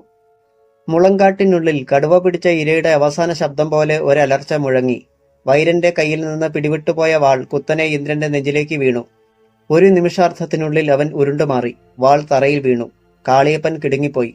ഒരു മാത്ര അങ്ങനെ നിന്നിട്ട് അടിവയറ്റിൽ കൈയമർത്തി വൈരൻ ഒരു വശത്തേക്ക് വേച്ചു വീണു. എടാ! കാളിയപ്പൻ പാഞ്ഞെത്തി. വാൾ വലിച്ചെടുത്തു. പക്ഷേ അടുത്ത നിമിഷം വാതിൽ തകർത്തുകൊണ്ട് ഗുണ്ടകളിൽ ഒരാൾ തെറിച്ചു വന്ന് കാളിയപ്പന്റെ മേൽ പതിച്ചു. കാളിയപ്പൻ വെട്ടിത്തിരിഞ്ഞു. പുറത്തെ ഇരുടിൽ നിന്ന് അകത്തെ വെളിച്ചത്തിലേക്ക് നീണ്ടുവരുന്ന ഒരു വാരിക്കുന്തത്തിന്റെ മുന മിന്നായം പോലെ കണ്ടു. അപകടം! കാളിയപ്പൻ വാൾ കൊണ്ട് അവിടെ കത്തി നിന്നിരുന്ന മെഴുകുതിരികൾ വെട്ടിവീഴ്ത്തി. സർവത്ര അന്ധകാരം. അതിനിടയിൽ ആരുടെയൊക്കെയോ അട്ടഹാസങ്ങളും നിലവിളികളും. ഇന്ദ്രന്റെ ശരീരത്തിലും ചവിട്ടുകൊണ്ടു. മുളം ഭിത്തിയിലൂടെ ഒരു ഭാഗം തകർത്തുകൊണ്ട് ആരൊക്കെയോ പുറത്തു ചാടുന്ന ശബ്ദം. അല്പം കഴിഞ്ഞപ്പോൾ സർവത്ര ശാന്തത. ഇന്ദ്രൻ വല്ലവിധേനയും എഴുന്നേറ്റിരുന്നു. കാൽ കൊണ്ട് തറയിൽ പരതി നോക്കി. വീണ് കിടന്നിരുന്ന ഭാഗത്ത് വൈരൻ ഇല്ലെന്നറിഞ്ഞു. അല്പം കൂടി കഴിഞ്ഞപ്പോൾ ഒരു കാലൊച്ച. ഒരു ടോർച്ച് മിന്നി. തറയിൽ കിടന്നിരുന്ന ഇന്ദ്രനിൽ അത് പതിച്ചു. ആരോ അവന്റെ കെട്ടുകൾ അറുത്തുവിട്ടു. അവൻ എഴുന്നേറ്റു. മറ്റാരോ അപ്പോഴേക്കും മെഴുകുതിരികൾ തപ്പിയെടുത്ത് കത്തിച്ചു. അവിടെ പരന്ന വെളിച്ചത്തിൽ ഇന്ദ്രൻ ചുറ്റും നോക്കി. മുന്നിൽ നേർത്ത ചിരിയോടെ അവൾ നിൽക്കുന്നു. പാഞ്ചാലി. കയ്യിൽ ഇരുന്ന വാരിക്കുന്തം തറയിൽ കുത്തിയാണ് നിൽപ്പ്. പിന്നിൽ അവളുടെ കാലാൾപ്പട. ചന്ദ്രൻ ഗുരുക്കൾ മുന്നോട്ട് വന്ന് അവന്റെ തോളിൽ കൈവച്ചു. ഞങ്ങൾ ഒരൽപ്പം വൈകിപ്പോയി, അല്ലെങ്കിൽ കാളിയപ്പനോ വൈരനോ ഒരുത്തനും രക്ഷപ്പെടില്ലായിരുന്നു. നന്ദിയോടെ അവൻ അയാളെ നോക്കി പുഞ്ചിരിച്ചു. പിന്നെ ലക്ഷ്മിയും ഭദ്രയും ഇരുന്ന ഭാഗത്തേക്ക് നോക്കി. അവിടം ശൂന്യം. എന്റെ പെങ്ങന്മാര്, അവർക്കൊന്നും പറ്റിയിട്ടില്ല. അവന്റെ കണ്ണുകളിലേക്ക് നോക്കി പാഞ്ചാലി പറഞ്ഞു. കാളിയപ്പൻ മെഴുകുതിരി അണച്ചതേ ഞങ്ങൾ ആദ്യം ചെയ്തത് അവരെ രക്ഷിക്കുകയായിരുന്നു. ആ നേരം കൃഷ്ണന്റെ ഒപ്പം ലക്ഷ്മിയും ഭദ്രയും അകത്തേക്ക് വന്നു. ഏട്ടാ, അവർ അവന്റെ നെഞ്ചിലേക്ക് വീണു. കരയാതെ, ഏതായാലും ഒന്നും പറ്റിയില്ലല്ലോ. അവരെ ചേർത്ത് പിടിച്ച് അവൻ തോളിൽ തട്ടി ആശ്വസിപ്പിച്ചു. തെല്ലു നേരം കഴിഞ്ഞ് അവരെ പതുക്കെ തന്നിൽ നിന്ന് അടർത്തി മാറ്റിയിട്ട് ഇന്ദ്രൻ പാഞ്ചാലിക്ക് മുന്നിൽ നിന്നു. നിങ്ങൾ വന്നില്ലായിരുന്നെങ്കിൽ, അവന്റെ ഒച്ച ചിലമ്പി. എങ്ങനെ ഇതിനൊക്കെ നന്ദി പറയും ഞാൻ? നന്ദിയോ? പാഞ്ചാലിയുടെ മുഖം മാറി. അങ്ങനെ സംസാരിക്കരുതെന്ന് നേരത്തെ ഞാൻ പറഞ്ഞിട്ടുണ്ടെന്നാണ് ഓർമ്മ. ഇത്താപ്പൂന് നമ്മൾ കൊടുക്കുന്ന ഓരോ തോൽവിയാണ് ഇതൊക്കെ. അവളുടെ കണ്ണുകൾ വജ്രം പോലെ തിളങ്ങി. മരിക്കുന്നതിന് മുൻപ് അവന് കൊടുക്കുന്ന കൊച്ചു കൊച്ചു സമ്മാനങ്ങൾ. പാഞ്ചാലി, നമ്മൾ അധിക നേരം ഇവിടെ നിന്നുകൂടാ. നമ്മളെ തൽക്കാലം മറ്റാരും കാണണ്ട, കൃഷ്ണൻ ഓർമ്മിപ്പിച്ചു. പാഞ്ചാലി യാത്ര പറയും മട്ടിൽ ഇന്ദ്രനെ തലയാട്ടി കാണിച്ചിട്ട് പിന്തിരിഞ്ഞു. അപ്പോൾ അവളുടെ കണ്ണുകളിൽ സ്നേഹത്തിന്റെ 2 തടാകങ്ങൾ ഉണ്ടെന്ന് അവന് തോന്നി. വാതിൽക്കലെത്തിയിട്ട് അവൾ തിരിഞ്ഞു നിന്ന് പറഞ്ഞു, യുദ്ധം ഉടനെയുണ്ടാകും. അത് മനസ്സിലായ മട്ടിൽ അവൻ തലയാട്ടി. ഇന്ദ്രൻ പെങ്ങന്മാരെയും കൊണ്ട് ചാക്കന്റെ വീട്ടിൽ എത്തുമ്പോഴും ആളുകൾ കാത്തു നിൽക്കുകയായിരുന്നു. അവൻ ചാക്കന്റെ വീടിനുള്ളിൽ ഉണ്ടെന്ന വിശ്വാസത്തോടെ ഇരുന്ന അവർ വഴിയിൽ നിന്ന് കയറി വന്ന അവരെ കണ്ട് അത്ഭുതപ്പെട്ടു. ഇന്ദ്രൻ പുഞ്ചിരിയോടെ പറഞ്ഞു, ഇവരെ രക്ഷിക്കാൻ തൽക്കാലം എനിക്കങ്ങനെ ഒരു നാടകം കളിക്കണമെന്നായിരുന്നു. ഇനിയെങ്കിലും എന്നെ ഒന്ന് അഴിച്ചുവിടാൻ പറ ഇന്ദ്ര, വാറ്റുവാസു വിലപിച്ചു. ഇന്ദ്രൻ ജംബുവിന് നേരെ തിരിഞ്ഞു. വിട്ടേര്. കെട്ടഴിച്ചതേ വാസു ഇരുട്ടിലൂടെ ഓടി രക്ഷപ്പെട്ടു. ആളുകൾ പിരിഞ്ഞു തുടങ്ങി. രാത്രിയിൽ പോകണ്ടെന്ന് ചാക്കനും കൂക്കറുമൊക്കെ നിർബന്ധിച്ചതാണെങ്കിലും ഇന്ദ്രൻ സമ്മതിച്ചില്ല. സഹോദരിമാരെയും കൂട്ടി സുഗണന്റെ വീട്ടിലേക്ക് പോയി. വീടിനുള്ളിൽ വെളിച്ചം കണ്ടു. അമ്മേ, മുറ്റത്തുനിന്ന് അവൻ വിളിച്ചു. പെട്ടെന്ന് വാതിൽ തുറക്കപ്പെട്ടു. അരുണയായിരുന്നു. പിന്നിൽ സുശീലയും. എന്റെ മക്കളെ! സുശീല ഓടിയെത്തി അവരെ കെട്ടിപ്പിടിച്ചു. ഇന്ദ്രൻ അരുണയെ നോക്കി. ചിറ്റപ്പനെന്തിയെ? അകത്തുണ്ട്. ഞാൻ തിരിച്ചു വന്ന സുശീല വല്യമ്മയെ വിളിച്ച് മുറിക്കകത്ത് കയറ്റി ഇരിക്കുകയായിരുന്നു. ഇന്ദ്രന്റെ കണ്ണൊന്ന് കുറുകി. അപ്പോഴും അമ്മ. ഏട്ടനോട് പറഞ്ഞില്ലെന്നേയുള്ളൂ, ഇവിടെ വേറെയും ചിലത് നടന്നു. അരുണേ! താക്കീതുപോലെ സുശീല വിളിച്ചു. വേണ്ട വല്യമ്മച്ചി, ഒന്നും പറയണ്ട. ഇന്ദ്രേട്ടന്റെ അടുത്ത് ഒളിച്ചു വെക്കേണ്ട കാര്യമല്ലിത്. തുടർന്ന് സുഗണൻ അവരെ കൊല്ലാൻ തുടങ്ങിയതും മറ്റുമായ കാര്യങ്ങൾ അവൾ പറഞ്ഞു. ഇന്ദ്രന്റെ ഞരമ്പുകൾ ഒന്നിച്ച് വലിഞ്ഞു മുറുകി. ചിറ്റപ്പാ! അലറിക്കൊണ്ട് അവൻ ചെന്ന് വാതിലിൽ ചവിട്ടി. ആ വീട് മൊത്തമായി ഒന്ന് കുലുങ്ങി. കൊല്ലും തന്നെ ഞാൻ. എന്റെ അമ്മയെ കൊല്ലാൻ തുടങ്ങിയ തനിക്കിനി മാപ്പില്ല. നേരമൊന്ന് വെളുത്തോട്ടെ. മോനെ ഇന്ദ്ര, വേണ്ടടാ. സുശീല ചെന്ന് അവനെ പിടിച്ചു വലിച്ചു. വല്ലവരുടെയും വീട്ടിൽ താമസിച്ചാൽ ഇങ്ങനെയൊക്കെ സംഭവിക്കും. അവനൊന്ന് നിന്നു. എന്തോ ഉറച്ച തീരുമാനം എടുത്തതുപോലെ തലയാട്ടി. സുശീലയും അരുണയും ചേർന്ന് അവനെ വലിച്ചു മുറിയിൽ കൊണ്ടുവന്നു. ലക്ഷ്മിയും ഭദ്രയും അപ്പോഴും നടുക്കം വിട്ടുമാറാത്ത മട്ടിൽ അവിടെ വന്നിരുന്നു. ഇനി ഉറങ്ങാം, സംസാരം നാളെ. അരുണ പറഞ്ഞുകൊണ്ട് ലൈറ്റ് അണച്ചു.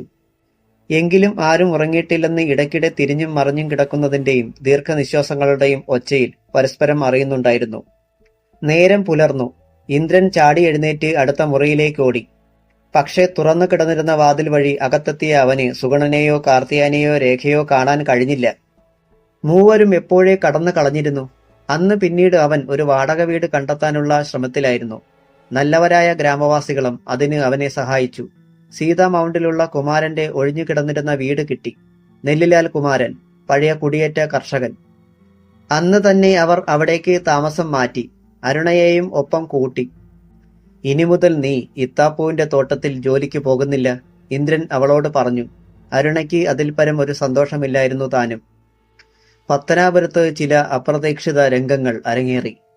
ശിവജിയുടെ വീടിന് പിന്നിൽ ഒരു ബൈക്ക് ഒളിച്ചു വെച്ചിരിക്കുന്നത് രാത്രി തന്നെ ഗുണ്ട കുട്ടപ്പനും കൂട്ടാളികളും കണ്ടെത്തുകയും അപ്പോൾ തന്നെ വിവരം വിശ്വനെ വിളിച്ച് അറിയിക്കുകയും ചെയ്തു. എങ്കിൽ നമ്മുടെ സംശയം ശരിയായി വരികയാണെന്ന് കരുതാം. ഏതായാലും ഓരോ നീക്കവും ശ്രദ്ധിച്ചുകൊണ്ട് നിങ്ങൾ ആരുടെയും കണ്ണിൽപ്പെടാതെ അവിടെ തന്നെ ഉണ്ടാവണം. വിശ്വന്റെ മറുപടി കിട്ടി. കുട്ടപ്പൻ കൂട്ടാളിയോട് വിവരം പറഞ്ഞു. അനന്തരം ഒരു വാഴയ്ക്ക് പിന്നിലേക്ക് മാറി നിന്നു. നേരം പുലർന്ന് പുറത്തേക്ക് വന്ന അമ്മണിയമ്മ പക്ഷേ വാഴയ്ക്ക് പിന്നിൽ ചലനം കണ്ടു. സംശയം തോന്നിയ അവർ വേഗം അകത്തെത്തി ശിവജിയോട് വിവരം പറഞ്ഞു. തലേന്ന് രാത്രിയിൽ വളരെ വൈകിയാണ് ഉറങ്ങിയതെങ്കിലും അവന്റെ ഉറക്കച്ചടവ് പൊടുന്നനെ മാറി. ഞൊടിയിടയിൽ ഒരു കസേര നീക്കി ജനലിനരികിലിട്ട് അതിൽ കയറി നിന്ന് വെന്റിലേഷനിലൂടെ പുറത്തേക്ക് നോക്കി. വാഴയ്ക്കരികിൽ ആരെയും കണ്ടില്ല. അമ്മ കണ്ടത് നേരാണോ? അവൻ അമ്മിണിയമ്മയ്ക്ക് നേരെ തിരിഞ്ഞു. ആണടാ മോനെ, അവൻ അമർത്തി മൂളി. എങ്കിൽ ഒന്നും അറിയാത്തതുപോലെ മുറ്റത്തേക്കിറങ്ങിക്കോ. വാഴയുടെ ഭാഗത്തേക്ക് നോക്കുക പോലും അരുത്. അമ്മിണിയമ്മ സംശയിച്ചു നിന്നു. ഞാൻ പറയും പോലെ മാത്രമേ ഇനി അമ്മയും ശാരിയും സംസാരിക്കുകയും പ്രവർത്തിക്കുകയും ചെയ്യാവൂ. മകൻ പറയുന്നത് അനുസരിക്കാതിരിക്കാൻ ആ സ്ത്രീക്ക് കഴിയുമായിരുന്നില്ല. അവർ മുറ്റത്തേക്കിറങ്ങി. പെട്ടെന്ന് വാഴയ്ക്ക് പിന്നിൽ നിന്ന് കുട്ടപ്പൻ എത്തി നോക്കുന്നത് ശിവജി കണ്ടു. അവന്റെ തലച്ചോറിൽ സംശയത്തിന്റെ അമിട്ട് പൊട്ടി നാലുപാടും ചിതറി. വിശ്വന് തന്നിൽ സംശയമുണ്ടെന്നുള്ളത് ഉറപ്പായിരിക്കുന്നു. ഇനി അത് മാറ്റണമെങ്കിൽ പാടുപെടേണ്ടി വരും. അമ്മിണിയമ്മ തിരിച്ചു വന്നപ്പോൾ ശാരിയെയും കൂട്ടി അകത്തേക്ക് വിളിച്ചിട്ട് അവൻ ചില കാര്യങ്ങൾ അടക്കത്തിൽ പറഞ്ഞു. അവർ തലയാട്ടി. ബ്രഷിൽ പേസ്റ്റും എടുത്ത് ശിവജി പല്ലു തേക്കാൻ മുറ്റത്തെത്തി. അവിടെ നിന്ന് പതുക്കെ പിന്നാമ്പുറത്തും. താൻ ബൈക്ക് മറച്ചിരുന്ന ഓലയ്ക്ക് സ്ഥാനഭ്രംശം ഉണ്ടായിരിക്കുന്നത് അവൻ അറിഞ്ഞു. അമ്മേ! അവിടെ നിന്ന് അവൻ ഉറക്കെ വിളിച്ചു. അമ്മിണിയമ്മ വിളി കേട്ടു. ശിവജി ഓല വലിച്ചു നീക്കി. ആരുടേതാ അമ്മേ ഈ ബൈക്ക്? യോ, അത് നിന്നോട് പറയാൻ മറന്നു. ഇന്നലെ വൈകിട്ട് 2 പിള്ളേര് ഈ വഴി വന്നു. ബൈക്ക് കേടായി, ഇവിടൊന്ന് വെച്ചോട്ടെ എന്ന് ചോദിച്ചു. ഞാൻ പറഞ്ഞു പിന്നാമ്പുറത്തെങ്ങാനും കൊണ്ടുവയ്ക്കാൻ. റോഡരികിൽ വെച്ചാൽ വല്ലോരും എടുത്തോണ്ട് പോയാലോ? ആരായിരുന്നു അവര്? ആദ്യം കാണുന്നത് പോലെ അവൻ ആ ബൈക്ക് പരിശോധിക്കാൻ തുടങ്ങി. കല്ലേലിന്ന് വരികാന്നാ പറഞ്ഞത്. അമ്മിണിയമ്മയുടെ മറുപടി കുട്ടപ്പനും കൂട്ടാളികളും കേൾക്കുന്നുണ്ടായിരുന്നു. അവർ പരസ്പരം നോക്കി. ശിവജി പിൻവാങ്ങിയ ഉടനെ അവിടെ നിന്ന് അകന്നിട്ട് വിശ്വന് വിവരം നൽകി. അത് കേട്ട് വിശ്വൻ സ്വയം ഒന്ന് ചിരിച്ചു. മോനെ ശിവജി, സൂപ്പർ ഫാസ്റ്റിന്റെ കീഴിലൂടെ പാസഞ്ചർ വണ്ടി ഓടിക്കുന്നവനാണ് ഈ വിശ്വൻ. കളി എന്നോടാണോ? സത്യനേശനോട് അവൻ ഒന്നും പറഞ്ഞില്ല. പെട്ടെന്നൊരുങ്ങി പത്തനാപുരം പോലീസ് സ്റ്റേഷനിലെത്തി. എസ് ഐ മാർത്താണ്ഡനുമായി രഹസ്യ സംഭാഷണം നടത്തി. മാർത്താണ്ഡന്റെ കണ്ണുകൾ വല്ലാതെ ഒന്ന് തിളങ്ങി. വിശ്വൻ മുതലാളി പോയാട്ടെ, ഒരു കുഞ്ഞിനു പോലും സംശയം തോന്നാതെ മാർത്താണ്ഡൻ ഇത് കൈകാര്യം ചെയ്യും. വർക്ക്ഷോപ്പുകാരൻ ജോർജ് തൂങ്ങിച്ചത്തുപോലും. അവിടെ ഒന്ന് പോയിട്ട് ഞാൻ കാര്യം നടത്തിക്കോളാം. ശരി, വൈകിട്ട് കാണണം. വിശ്വൻ യാത്ര പറഞ്ഞു. രാവിലെ ശിവജി പത്തനാപുരത്ത് നിന്ന് വന്നപ്പോൾ വർക്ക്ഷോപ്പും പരിസരവും പോലീസും ആളുകളും നിറഞ്ഞു കഴിഞ്ഞിരുന്നു. ആദ്യം കാണുന്നത് പോലെ അവനും ഇറങ്ങി. പിന്നെ യോഹന്നാന്റെ വീട്ടിലേക്ക് പോയി. അരമണിക്കൂർ കഴിഞ്ഞപ്പോൾ ശിവജിയുടെ വീടിന് മുന്നിൽ ഒരു പോലീസ് ജീപ്പ് വന്നു നിന്നു.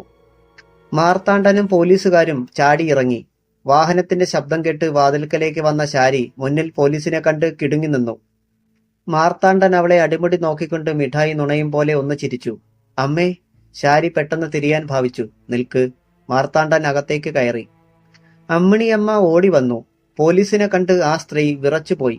ഇങ്ങോട്ട് മാറി നിൽക്ക്, എസ് ഐ കെയിൻ ചൂണ്ടി. അവരിരുവരും ഭീതിയോടെ മാറി നിന്നു. കേറി നോക്ക്, എസ് ഐ പോലീസുകാർക്ക് നിർദ്ദേശം കൊടുത്തു. കാക്കിധാരികൾ അകത്തേക്ക് പാഞ്ഞു കയറി. അധ്യായം 28. അസ്വസ്ഥനായി കെയിനിൽ തെരിപ്പിടിച്ചുകൊണ്ട് എസ് ഐ മാർത്താണ്ഡൻ നിന്നു. അതിനിടെ പലവട്ടം അയാളുടെ കണ്ണുകൾ ശാരിയെ ആപാദചൂടം ഒഴിഞ്ഞു. നല്ല വളക്കൂറുള്ള മണ്ണിൽ നിൽക്കുന്ന നേന്ത്രവാഴയുടെ പിണ്ടി പോലെയാണ് അവളുടെ കൈകാലുകൾ എന്ന് അയാൾ ഓർത്തു. പരൽമീൻ പോലെ സദാ പിടഞ്ഞുകൊണ്ടിരിക്കുന്ന കണ്ണുകൾ. പ്രായത്തിനനുസരിച്ചുള്ള വളർച്ചയല്ല ഇവളുടേത്. അകത്തെ മുറിയിൽ പോലീസുകാർ എന്തൊക്കെയോ തട്ടിമറിക്കുന്ന ശബ്ദം. അമ്മിണിയമ്മ ഒന്നുമൊന്നും പിടികിട്ടാതെ എസ് ഐയെ നോക്കി. അയാൾ നേർത്ത ചിരിയോടെ തലയാട്ടി. ഒക്കെ ഇപ്പൊ മനസ്സിലാക്കി തരാൻ തള്ളേ. എന്റെ മോനിവിടില്ല. വിറപൂണ്ട ശബ്ദത്തിൽ അവർ അറിയിച്ചു. അതിന് അവനെ തിരക്കിയാണ് വന്നതെന്ന് ഞാൻ നിങ്ങളോട് പറഞ്ഞോ? അമ്മിണിയമ്മ ഉത്തരം പറഞ്ഞില്ല. അവിടെ പോലീസ് ജീപ്പ് വന്നു നിൽക്കുന്നത് കണ്ട് അയൽക്കാരൊക്കെ എത്തിനോക്കി തുടങ്ങി. പോലീസുകാർ മടങ്ങി വന്നു. വല്ലതും കിട്ടിയോ? എസ് ഐ അവർക്ക് നേരെ തിരിഞ്ഞു. ഇല്ല സാർ. അയാൾ അമ്മിണിയമ്മയ്ക്ക് നേരെ കെയിൻ ചൂണ്ടി. ഒരു കാര്യം ചോദിച്ചാൽ സത്യം പറയണം. അതെനിക്ക് നിർബന്ധമുള്ള കാര്യമാ. അല്ലെങ്കിൽ ഞാൻ മഹാചീത്തയാണെന്ന അസൂയക്കാര് പറയുന്നത്. അമ്മിണിയമ്മയ്ക്ക് വിറയൽ കൂടിയതേയുള്ളൂ. നിങ്ങളുടെ മകൻ ശിവജിക്ക് സ്പിരിറ്റ് ബിസിനസ്സുമായി എന്താ ബന്ധം? സ്പിരിറ്റോ? അമ്മിണിയമ്മ അമ്പരന്നു. എന്താ, അങ്ങനെയൊന്ന് ആദ്യം കേൾക്കുകയാണോ? ഈ മുറിവൊക്കെ പറ്റുമ്പോഴ് പഞ്ഞിയിൽ മുക്കി തുടയ്ക്കുന്ന സാധനമേ. പിന്നെ ശവത്തെ പുരട്ടുകയും ആളുകൾ കുടിക്കുകയും മറ്റും ചെയ്യുന്ന സാധനമേ. മാർത്താണ്ഡൻ പരിഹസിച്ചു. എന്റെ പൊന്നു സാറേ, ഞാനത് ഇതേവരെ കണ്ടിട്ടില്ല. ഇത്രയും പ്രായമായിട്ടും സ്പിരിറ്റ് കണ്ടിട്ടില്ലെങ്കിൽ അത് മഹാകുറച്ചില് തന്നെ. സാരമില്ല, അത് തലയിലൂടെ ഒഴിച്ച് തീ പിടിപ്പിച്ചു നോക്കാം, വേണ്ടി വന്നാൽ. പറയുന്നതിനിടയിൽ തന്നെ മാർത്താണ്ഡൻ തിരിഞ്ഞ് പോലീസുകാർക്ക് ഒരടയാളം കൊടുത്തു. അവർ പുറത്തിറങ്ങി വാതിൽ പകുതി ചാരി. മാർത്താണ്ഡൻ പറഞ്ഞു. ദേ തള്ളേ, നിങ്ങളോട് ചോദിക്കാനുള്ളത് ചോദിച്ചു. നിങ്ങൾ മറുപടിയും പറഞ്ഞു. അതോടെ നിങ്ങളുടെ ചാൻസ് തീർന്നു.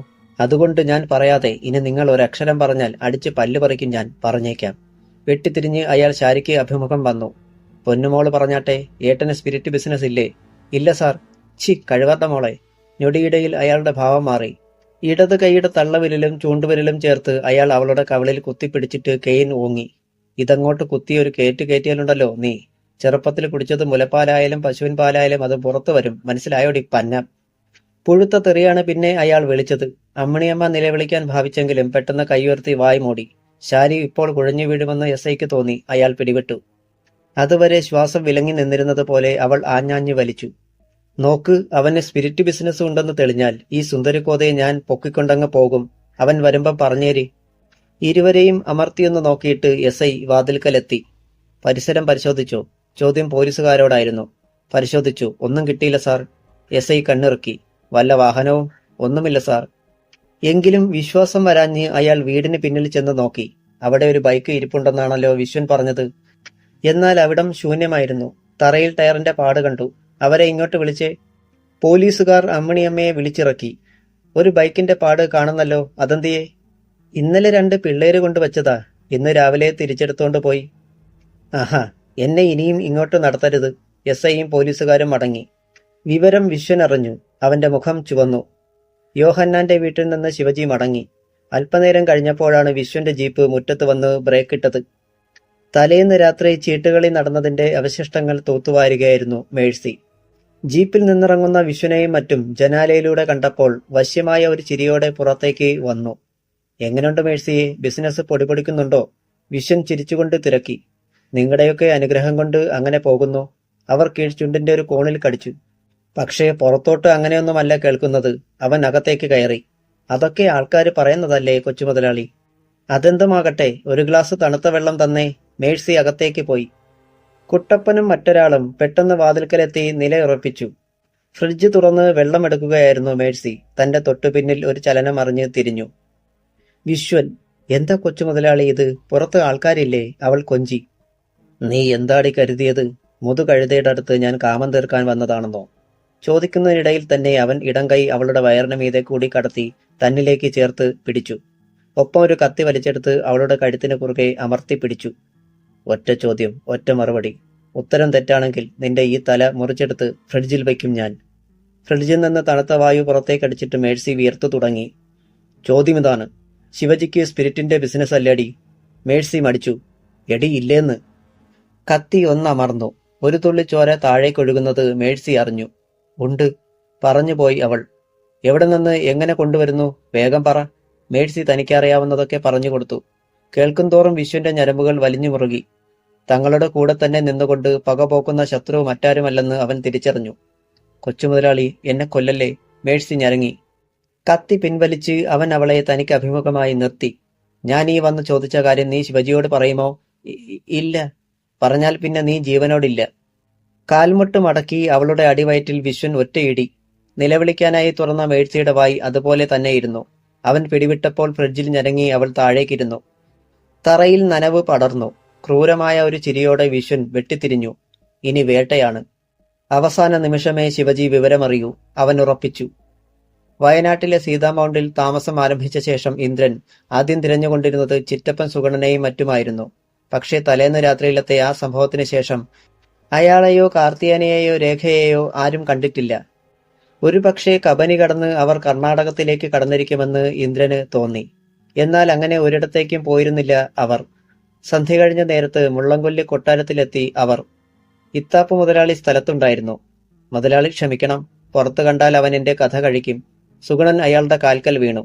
എന്നാൽ ഇത്താപ്പ് ശ്രദ്ധിച്ചത് അയാൾക്ക് പിന്നിലുണ്ടായിരുന്ന കാർത്തികേയനെ മറഞ്ഞു നിൽക്കുന്ന രേഖയെയാണ്. അരുണയേക്കാൾ സുന്ദരി എന്ന് മനസ്സിൽ പറയുകയും ചെയ്തു. സുഗണൻ, എഴുന്നേൽക്ക്. സന്ദേഹത്തോടെ അയാൾ എഴുന്നേറ്റു. കാര്യങ്ങളൊക്കെ ഞാൻ അറിയുന്നുണ്ടായിരുന്നു. സ്വന്തം ചേട്ടന്റെ മകനെ നീ ഇങ്ങനെ പേടിച്ചാലോ? നിന്റെ മണ്ണല്ലേടാ അത്. ഇത്താപ്പു കൗശലത്തോടെ പുരികം ഒന്ന് തടവി. ഒക്കെ ശരിയാ മുതലാളി, പക്ഷേ ആ ഇന്ദ്രൻ, അവനൊരു ചെകുത്താനാ. മേലുകീഴ് നോക്കാത്തവൻ. മുന്നിൽ കണ്ടാൽ അവൻ എന്നെ കൊല്ലും. സുഗുണന് കരച്ചിൽ വന്നു. കസേരയിൽ പിന്നോട്ട് ചാഞ്ഞിരുന്ന് ഇത്താപ്പു പതുക്കെ തലയാട്ടി. നിന്നെ എനിക്ക് ഉപേക്ഷിക്കാനും പറ്റത്തില്ലല്ലോ. നോട്ടം വീണ്ടും രേഖയുടെ മേലായി. അവൾ അമ്മയുടെ പിന്നിലേക്ക് അല്പം കൂടി മാറി നിന്നു. ഒരു കാര്യം ചെയ്യ, നീ കങ്കാണിക്കാളിയപ്പന്റെ അടുത്തേക്ക് ചെല്ല്. ഞാൻ വിളിച്ചു പറഞ്ഞേക്കാം. നിനക്കും കുടുംബത്തിനും തൽക്കാലം താമസിക്കാനൊരു സ്ഥലം കാണിച്ചു തരാൻ. ഈ ഉപകാരം ഞാൻ മറക്കത്തില്ല മുതലാളി. സുഗുണൻ കൈകൂപ്പി. മറക്കരുത്. ഇത്താപ്പു കടുപ്പിച്ചാണ് പറഞ്ഞത്. അപ്പോൾ തന്നെ സുഗുണനും കുടുംബവും കാളിയപ്പന്റെ അടുത്തേക്ക് പോയി. ആരെയോ പ്രതീക്ഷിക്കും പോലെ ഇരുളിലേക്ക് നോക്കി ഇത്താപ്പു ഇരുന്നു. 5 മിനിറ്റ് കഴിഞ്ഞു കാണും. ഗേറ്റ് കടന്ന് വൈരൻ സിറ്റൗട്ടിനടുത്തെത്തി. നിന്റെ വലതു കൈ ഇപ്പോഴും അവിടെ തന്നെ ഉണ്ടല്ലോ അല്ലേ? ഇന്ദ്രൻ ബുക്ക് ചെയ്തിരുന്ന കൈ. ഇത്താപ്പു തിരക്കി. ഈ കൈകൊണ്ട് തന്നെ അവന്റെ മരണം ഞാനും ബുക്ക് ചെയ്തിരിക്കുക മുതലാളി. വൈരൻ വീറോടെ പറഞ്ഞു. അതൊക്കെ അവിടെ നിൽക്കട്ടെ. പോയ കാര്യം എന്തായി? അവരൊക്കെ എത്തിയിട്ടുണ്ട്. ഒരു രാത്രി പോലും സീതാ മൗണ്ടിൽ കാലുറപ്പിച്ച് നിൽക്കാനുള്ള അവസരം കൊടുക്കരുത് അവന്. എല്ലാം പറഞ്ഞതുപോലെ തന്നെ. എന്താ? വൈരൻ തലയാട്ടി. നീ ഒരിടത്തും പ്രത്യക്ഷപ്പെടരുത്. ഇല്ല. എങ്കിൽ പൊയ്ക്കോ. കാര്യം കഴിഞ്ഞിട്ട് എന്നെ വിളിച്ചാൽ മതി. ശരി മുതലാളി. സീതാ മൗണ്ടിന് മേൽ നിലാവ് തലനീട്ടി. പ്രകാശത്തിന്റെ ചീളുകൾ പരന്നു വീണു. വൈകിട്ട് കുളി കഴിഞ്ഞ് മുറ്റത്ത് ഉലാത്തുകയാണ് ഇന്ദ്രൻ. നേർത്ത മഞ്ഞ് പരന്നിട്ടുണ്ട്. പകൽ നേരത്ത് പുൽപ്പള്ളിയിൽ പോയിരുന്നു അവൻ. ഓട്ടോ നന്നാക്കുന്നതിന് 2500 രൂപയോളമാകും. നാളെ രാവിലെ മുള്ളംകൊല്ലി കൊട്ടാരത്തിൽ ചെന്ന് അത് വാങ്ങിയിട്ട് തന്നെ ബാക്കി കാര്യം. അവനെങ്ങനെ ചിന്തിക്കുമ്പോൾ പെട്ടെന്ന് ഫോൺ ശബ്ദിച്ചു. കീശയിൽ നിന്ന് അതെടുത്ത് നമ്പർ നോക്കിയിട്ട് അവൻ കാതോട് ചേർത്തു. ഞാനാ ഇന്ദ്ര. ബൂത്ത് നടത്തുന്ന വെളുക്കന്റെ ശബ്ദം. എന്താടാ, വല്ല വിശേഷവും? അവൻ നെറ്റി ചുളിച്ചു. സന്ധ്യയ്ക്ക് മുൻപ് മുതലേ ചില അപരിചിതരെ ഇവിടെയൊക്കെ കാണുന്നു. ഇന്ദ്രൻ പെട്ടെന്ന് ജാഗരൂകനായി. ശത്രു സാന്നിധ്യം തിരിച്ചറിയുന്ന വന്യമൃഗത്തെ പോലെ. സംശയം തോന്നുന്ന കടക്കാരൊക്കെ കട അടയ്ക്കുകയാണ്. ഓട്ടോക്കാരും പോയിക്കൊണ്ടിരിക്കുന്നു. ഞാനും കട അടയ്ക്കട്ടെ? അടച്ചോ? അവൻ പെട്ടെന്ന് വീടിനുള്ളിലേക്ക് കയറി. അത്താഴമായോ അമ്മേ? ആയി. എന്നാൽ വിളമ്പിക്കോ. ഇവിടുത്തെ ആദ്യത്തെ ദിവസമല്ലേ. നമ്മളെ ഒന്നിച്ചിരുന്ന് കഴിക്കാം. സുശീല 5 പാത്രങ്ങളിൽ ഭക്ഷണം വിളമ്പി. അമ്മയും മക്കളും അരുണയും ഒന്നിച്ചിരുന്ന് കഴിച്ചു. അപ്പോഴും ഇന്ദ്രന്റെ ശ്രദ്ധ പുറത്തേക്കായിരുന്നു. വീടിന് ചുറ്റും കുരുമുളക് തോട്ടവും ഇടവിളയായി ഇഞ്ചിയും നിറഞ്ഞു നിൽക്കുകയാണ്. ഭക്ഷണം കഴിഞ്ഞു. നിലാവ് ഒരു കാർമേഘത്തിന്റെ കുരുക്കിൽപ്പെട്ടു. പൊടുന്നനെ വൈദ്യുതി ബന്ധം നിലച്ചു. പുലി ഇറങ്ങിയേ! ആരോ അലറി വിളിച്ചുകൊണ്ട് തൊട്ടപ്പുറത്തെ റോഡിലൂടെ ഓടിപ്പോയി. അത് കേട്ടതേ അടുത്ത വീട്ടുകാരൊക്കെ അകത്തു കയറി വാതിലടച്ചു. എന്നാൽ കുറച്ചകലെ കുരുമുളക് തോട്ടത്തിൽ ഒരു സംഘം ആളുകൾ കാത്തുനിൽപ്പുണ്ടായിരുന്നു. പുലിക്കാര്യം വിളിച്ചു പറഞ്ഞവനും അവിടെ എത്തി. ഇനി കാൽപ്പെരുമാറ്റം കേട്ടാൽ പോലും ആരും പുറത്തിറങ്ങത്തില്ല. വൈരൻ ശബ്ദം താഴ്ത്തി പറഞ്ഞു. നാളെ സീതാ മൗണ്ടിൽ ആ ഇന്ദ്രന്റെ ശവം തലകീഴായി തൂങ്ങിക്കിടക്കണം. ഒക്കെ നേരത്തെ പറഞ്ഞതുപോലെ. വീട് വളഞ്ഞു കഴിഞ്ഞെന്ന് ഉറപ്പാകുമ്പോൾ ഒരു വിസിലടി. ചുറ്റും നിന്ന് ഒരുപോലെ മുറ്റത്തേക്ക് ഓടിക്കയറുന്നു. 3 വാതിലുകൾ പുറത്തേക്കുണ്ട്. ഒരേ നേരം അത് പൊളിച്ച് അകത്തേക്ക് കയറുന്നു. അവനെ പ്രതിരോധിക്കാനുള്ള അവസരം പോലും കിട്ടരുത്. 3 പെമ്പിള്ളേരുണ്ടവിടെ. 3 നിങ്ങൾക്കുള്ളതാണ്. ഞാൻ ഇവിടെ തന്നെ ഉണ്ടാവും. പൊയ്ക്കോ. നിർദ്ദേശം കിട്ടിയതോടെ 10 പേരടങ്ങുന്ന ആ സംഘം ഇന്ദ്രന്റെ വീട് ലക്ഷ്യമാക്കി നീങ്ങി. പരിസരത്തൊന്നും ഒരനക്കം പോലുമില്ല. മുറ്റത്തിന് വെളിയിലായി ഏകദേശം 10 അടി അകലത്തിൽ അവർ പരസ്പരം കാണത്തക്ക വിധത്തിൽ നിന്നു.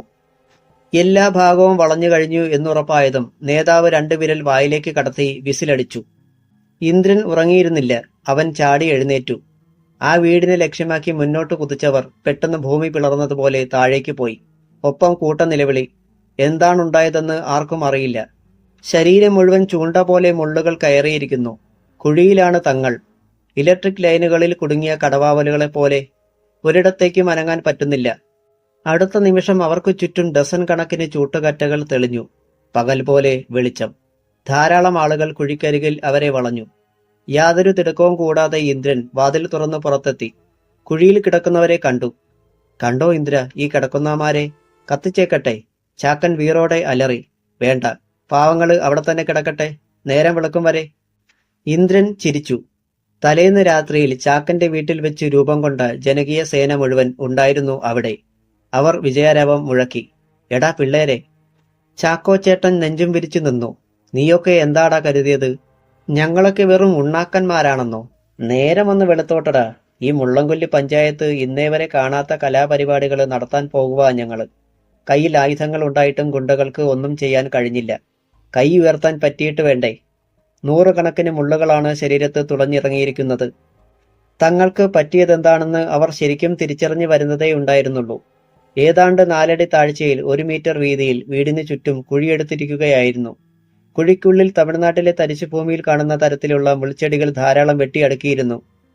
അതിനു മീതെ ചെറുകമ്പുകൾ വെച്ചു വാഴയില നിരത്തി മണ്ണ് വിതറിയിരിക്കുകയായിരുന്നു. സുശീലയും മറ്റും പുറത്തേക്ക് വന്നതേയില്ല. ഇനി രക്ഷപ്പെടുക അസാധ്യമെന്ന് ഗുണ്ടകൾക്ക് ബോധ്യമായി. ആളുകളുടെ ആരവം കേട്ട് അടുത്ത വീട്ടുകാർ അങ്ങോട്ട് വന്നുകൊണ്ടിരുന്നു. വീടിന് ചുറ്റും ഉണക്ക വിറകുകൾ കൂട്ടിയിട്ട് തീ കാഞ്ഞുകൊണ്ട് ജനകീയ സേന ഗുണ്ടകൾക്ക് കാവലിരുന്നു. ഒരു കൂട്ടർ കപ്പയും പിഴുത് വാഴക്കുലയും വെട്ടിക്കൊണ്ടുവന്ന് പുഴുക്കുണ്ടാക്കാൻ തുടങ്ങി. നേരം വെളുക്കുന്നതുവരെ നമുക്ക് തിന്നും കുടിച്ചും ഇങ്ങനെ കഴിയാം. ഇന്ദ്രനും അവർക്കൊപ്പം കൂടി. ശിവജി വൈകിട്ടാണ് വീട്ടിലെത്തിയത്. അമ്മയുടെയും ശാരിയുടെയും മുഖം കണ്ടപ്പോൾ തന്നെ കാര്യമായി എന്തോ സംഭവിച്ചുവെന്ന് അവന് ഉറപ്പായി. എന്താ അമ്മേ? അവൻ തിരക്കി. നീ ഞങ്ങളെ കൊല്ലിച്ചേ അടങ്ങത്തുള്ളോടാ. അമ്മിണിയമ്മ ചീറി. അമ്മ കാര്യം പറ. എന്നാൽ ആ സ്ത്രീ അകത്തേക്ക് പൊയ്ക്കളഞ്ഞു. ശാരിയാണ് കരഞ്ഞുകൊണ്ട് വിവരം പറഞ്ഞത്. ശിവജിയുടെ കണ്ണുകൾ പൂച്ചയുടേതുപോലെ ഒന്ന് തിളങ്ങി. താൻ തന്ത്രപൂർവം ബൈക്ക് മാറ്റിച്ചത് നന്നായി എന്ന് തോന്നുകയും ചെയ്തു. പക്ഷെ ഇതിങ്ങനെ വിട്ടുകൊടുത്തുകൂടാ. സ്പിരിറ്റ് കച്ചവടം നടത്തണമെങ്കിൽ മുൻപിൻ നോക്കാൻ പാടില്ല. ഇന്ന് മാർത്താണ്ഡൻ വന്നു, നാളെ മറ്റാരെങ്കിലും വന്നെന്നിരിക്കും. അത് പാടില്ല. ആദ്യത്തേതും അവസാനത്തേതുമായിരിക്കണം ഇത്. ആ തീരുമാനത്തോടെ അവൻ ഇറങ്ങി. രാത്രി. മാർത്താണ്ഡൻ സ്വയം ജീപ്പോടിച്ചാണ് വാടക വീട്ടിലേക്ക് പോയത്. അവിടെ എത്തി കോളിംഗ് ബെൽ അമർത്തിയിട്ടും ആരും വാതിൽ തുറന്നില്ല. പണ്ടാരമടങ്ങൻ, എല്ലാം ചത്തു തൊലഞ്ഞോ? അയാൾ വാതിലിൽ ആഞ്ഞു തള്ളി. അത് തുറക്കപ്പെട്ടു. അകത്ത് കനത്ത ഇരുട്ട്. തപ്പിത്തടഞ്ഞ് സ്വിച്ചിട്ടു. മുറിയിൽ പ്രകാശം പരന്നതും തീയിൽ ചവിട്ടിയതുപോലെ അയാൾ ഞെട്ടിപ്പോയി.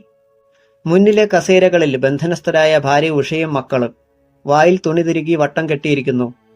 പെട്ടെന്ന് പിന്നിൽ വാതിലടഞ്ഞു. മാർത്താണ്ഡൻ ഞെട്ടിത്തിരിഞ്ഞു. അവിടെ അപരിചിതരായ 2 പേർ. എടാ! അയാൾ അവർക്ക് നേരെ കുതിക്കാൻ ആഞ്ഞു. വേണ്ട. കടുവ മുരളം പോലെ ഒരു ശബ്ദം. തന്റെ ഭാര്യയെ കെട്ടിയിരിക്കുന്ന കസേരയ്ക്ക് പിന്നിൽ നിന്ന് ശിവജി എഴുന്നേൽക്കുന്നത് അയാൾ കണ്ടു. കയ്യിൽ ഒരു കന്നാസ്. എടാ നീ! ഭ! മിണ്ടരുത് താൻ. അവിടെ നിന്ന് അനങ്ങിയാൽ. അവൻ കന്നാസ് തുറന്നു. ഇതെന്താണെന്ന് അറിയാമോ നിനക്ക്? മുറിവുണ്ടാകുമ്പോൾ പഞ്ഞിയിൽ മുക്കി തുടയ്ക്കുന്ന സാധനമാ. പിന്നെ ശവത്തെ പുരട്ടുകയും ആളുകൾ കുടിച്ചു ഫിറ്റാവുകയും ചെയ്യുന്ന സാധനമേ. ഇത് നിന്റെ പെമ്പ്രന്നോത്തിയുടെ തലമണ്ടയിൽ ഒഴിച്ച് കത്തിക്കാൻ പോവാ ഞാൻ. അവൻ ഒരു കന്നാസ് അവളുടെ തലയിലേക്ക് കമഴ്ത്തി. ഉഷേ! മാർത്താണ്ഡൻ അനങ്ങും മുൻപ് പിന്നിൽ നിന്നിരുന്നവർ അയാളെ പിടിച്ചു നിർത്തി. സ്പിരിറ്റിന്റെ നീറ്റലിൽ ഉഷയൊന്ന് പുളഞ്ഞു. കന്നാസ് വലിച്ചെറിഞ്ഞു. ശിവജി ലൈറ്റർ എടുത്തു. തുടരും.